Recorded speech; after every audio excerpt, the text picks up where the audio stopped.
about the good things about it. Yeah. And first of all, explain what a 360 deal is. 360 deal is where the label will participate in more than a traditional income from just record sales. So they'll participate sometimes in merchandise and touring, which are the big things, really, and sometimes publishing. Traditionally, record label would only participate from the areas where they contribute, and that was making records and earning royalties. So no touring, no merch, no Right. T-shirts, in other words. Right. So this concept kind of developed within our camp of saying, and this was part of our strategy that I alluded to earlier of buying some time with the band to develop and to doing things, and I guess taking really just a different approach to how a lot of people were approaching things. So we talked to the label about this restructuring of the deal.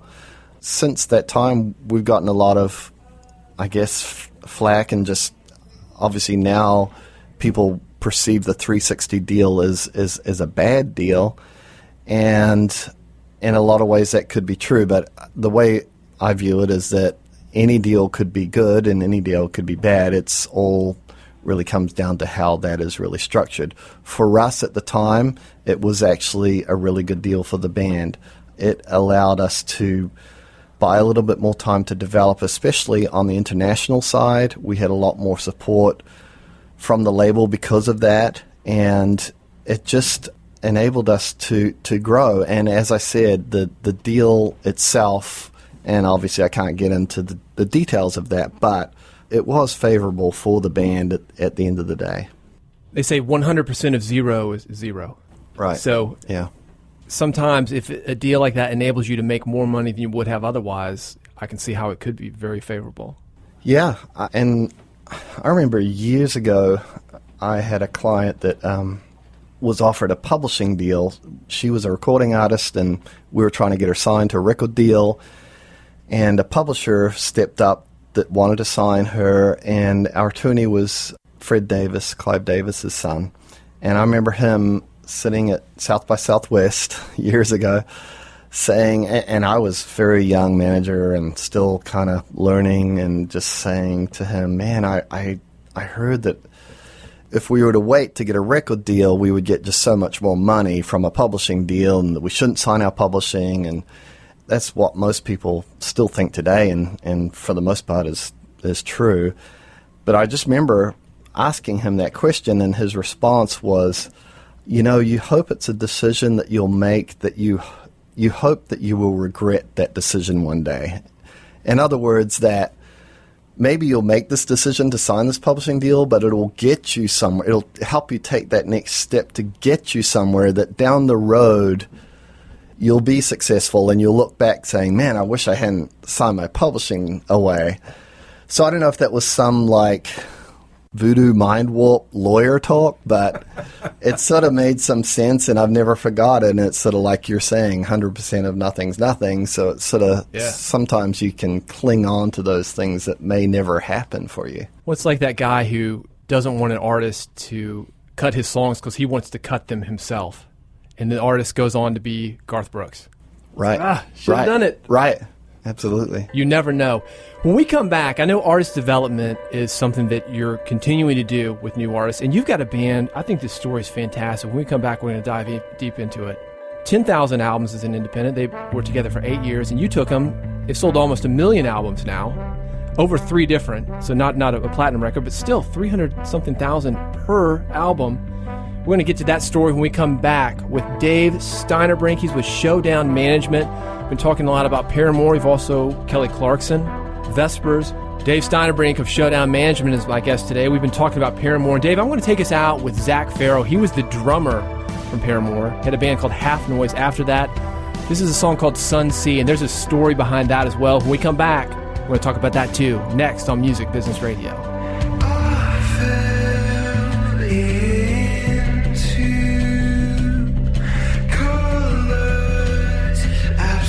From you, I kept on trying. I couldn't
Hey, this is Emerson Hart, and you're listening to Music Business Radio, your backstage pass to the biz.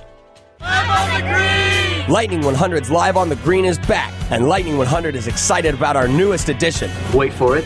Here it comes. The Lightning 100 Liney Lodge. The Lightning 100 Liney Lodge is open to the public. Come hang. Sit, chill, lay back. Win some prizes. Charge your phone. Compliments of Griffin Technology. Yeah! Get some yummy, low and slow love from Edley's Barbecue. And wash it down with a nice cold brew from Leinenkugel's. Hashtag awesome! The Lightning 100 Liney Lodge will be located on the corner of 3rd and Union, so come visit and play some Griffin Technology Survivor Cornhole. Meet some Lightning 100 DJs. Charge your phone. Satisfy your hunger with Edley's Barbecue. And finish it off with some of Leinenkugel's delicious beer. The Lightning 100 Liney Lodge is brought to you by Edley's Barbecue, Jacob Leinenkugel Brewing Company, and powered by Griffin Technology. But it's you I fell into. Hi, everybody. I'm Dave Grohl of the Foo Fighters. You're listening to Music Business Radio. From Nashville, Tennessee, it's Music Business Radio, your backstage pass to the music business. I'm David Hooper, and with me today, Dave Steunebrink of Showdown Management. He's an artist manager and also a producer manager. We've been spending a lot of time talking about Paramore, and there's a story related to Paramore. Zach Farrow, the drummer from Paramore, decided to leave. Zach and Josh both, they were brothers in the band from the very beginning, and they, I think, decided at some point that they wanted to leave the band, and you know, I don't know all the exact reasons behind that, but for Zach, and we helped him put out this EP that we just played the track from. I think for Zach, and as far as that project was concerned, it just was a creative outlet that he felt he needed to put out there. It was something that he had been working on actually even during his time with Paramore. Just showed another side of him, and creatively something that I think he wanted to express and was important to him that he wanted to get out there. And, you know, for a lot of reasons, I mean, the band were so young starting out, and I think probably some degree, you know, Zach, who was the youngest, probably had a question of like, man, what happened in the teenage years for everyone else? So he was, you know, it was important to him to express this other side of his creativity, and it turned out to be a great project, but consequently his approach to it was really the opposite of how we had approached all the Paramore albums. You know, he really didn't want to do a lot of publicity or go to radio, and he just really needed it to be out there, an expression for him. So, speaking of young artists, there's an artist that you've been working with called 10th Avenue North, and I love this story because when you did the deal with them, they had sold 10,000 albums. They'd done it on their own, but it took them 8 years to do it. Since then, they've gone on to sell almost 1 million. Yeah, they just recently surpassed the 1 million mark of over 3 albums. So not a platinum album, but 1 million albums nonetheless. It's a lot of records. That's a lot. Especially when you think about the climate we've been in the music business for the last few years. It's a real achievement. So.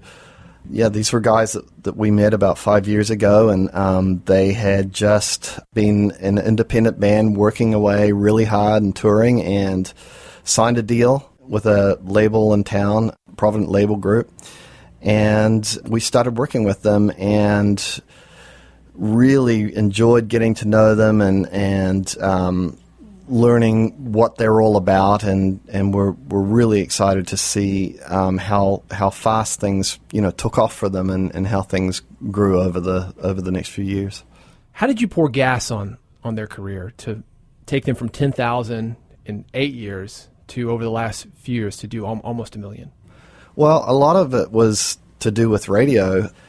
They're a band that's in the Christian contemporary market, which is really unique and really different from the pop and rock world.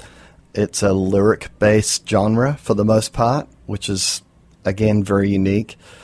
But it's also an area where, as radio's influence had been dropping off a lot, still continued to be important. And so this band was a result of that, and achieving significant success from some early career-type singles that really worked for them made a big difference. The other thing that we really tried to employ was a real strategic sort of touring strategy for them, and making sure that we got out on the road and on the right tours and in front of the right people, and that was an important part of their development.